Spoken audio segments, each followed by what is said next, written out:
Welcome to footballgameplan.com, where football makes sense. I'm Memory Hunt, the czar of the playbook, joined here with our senior draft analyst, Chris James. And Chris, now that the 2014 NFL Draft is complete, let's take a look back and hand out some draft grades. And we're going to take a look at the Super Bowl champion Seattle Seahawks and see how well the Seahawks did this past May.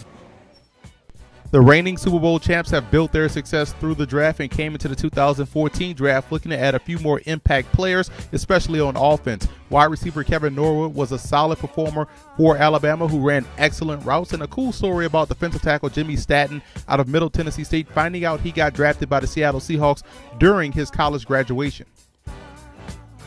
What I liked most about the Seahawks draft was wide receiver Paul Richardson out of Colorado. He's explosive and fearless over the middle of the field. You'll also find Richardson laying out for passes, and that's a major plus in my book. Cassius Marsh out of UCLA played all over the defense for the Bruins, and his length and athleticism will make a perfect fit as a Leo in that Seahawks defense. And Kevin Pierre-Louis out of Boston College plays extremely fast and also excels in pass coverage. You'll definitely see a lot of him in sub packages.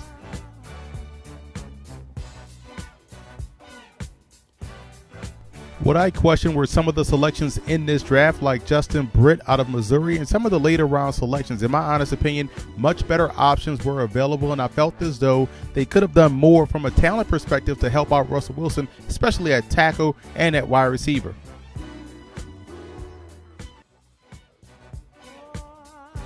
Jackson Jeffcoat out of Texas athletically is in the mold of Cassius Marsh, but isn't as technically sound. And with Jeffcoat, you do get a guy with length and good ball get off that you can coach up into something more down the line.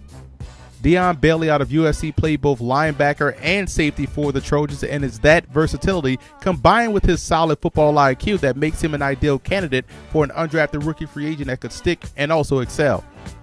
Keith Price out of Washington was a highly productive passer for the Huskies who showcased a complete understanding of the passing game in college, and I think he'll be able to compete and win the third quarterback spot behind Terrell Pryor and Russell Wilson. I gave the Seahawks a C+ for their draft. I feel as though they came away with one impact player in Richardson and a bunch of decent to good role players, good depth guys, but I feel as though there were plenty of opportunities in every round, even at the positions that they've selected, to come away with so much more. And I also want to give a huge shout out to Seahawk fan forums for always showing football game plan support.